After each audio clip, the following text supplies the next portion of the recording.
Di talaga pwede magpaunahan sa pagkain tong mga to. Tignan nyo naman itsura na itong isa. Kaya liit-liit para mananap pa ka. Ito naman si Velgrin Tiladonyo. Kailangan pakatukin yung kwarto para lang lumabas eh. Ayan, ang saya na naman oh. Kakain na eh. So, kamusta? Kamusta mga Lodi? Once a week na tayo nagpapang-abot ah. Tatamad yung mag-video ah. De joke lang. Anyways, dito tayo sa mga dragon natin. Patalonin ulit natin at ang tatabahan na ito mga to eh. Pati nga daliri, kumakain na yan eh oh. Tinitesting ko lang kung alam nyo pa pag nakakita siya ng daliri, kakain na. Ayun oh.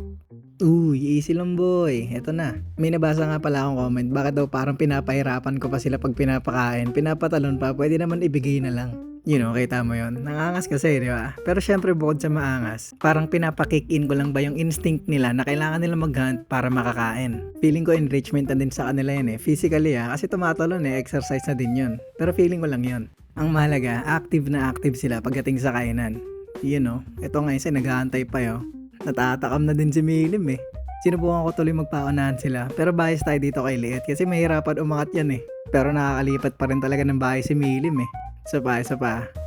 Siya naman nauna. Si Milim naman yung nanitig.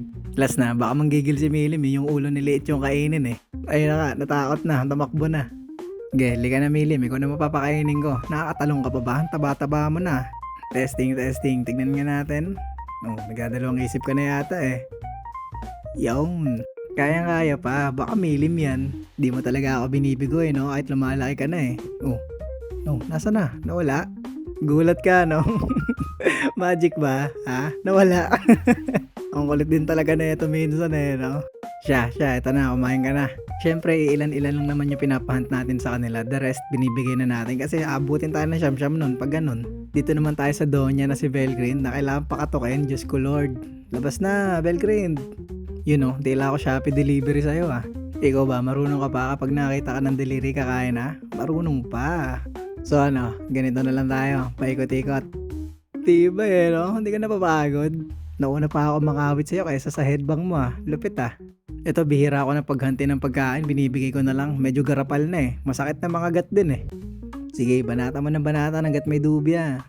Ayun, talsik pa yung isa. Slow mo nga natin. Hindi ko na alam po saan napunta yun eh. Ayun o, hindi nyo nakagat eh. Boom, lipad. Walang yaba naman kasi kumain. Tignan nyo, punong-puno yung bunganga tapos sukuha na agad ng isa.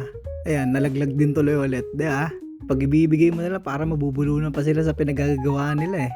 Ayan, ginagapa ka pa ng dubya, di mo alam. Focus ka talaga sa goal mo eh, no? Ubusin na mabilis yung pagkain eh. Yan ka na, tama na yan. Dito naman tayo sa huling dragon natin, si Sad Boy Veldor ah. Habang di pa masyado dugyot, ayan, kakaligo lang din ito halos eh. Ayan, nakaramdam na siya, karne ulam ngayon, let's go. Ngar-ngar talaga, grabe ka talaga boy. Daan-daan naman, ang bigat oh, natutulak mo yung kamay ko. Sarap na naman ang tulog mo niyan mamaya, naka-insekto ka na naman eh, di lang gulay eh.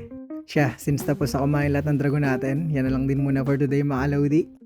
Bye-bye.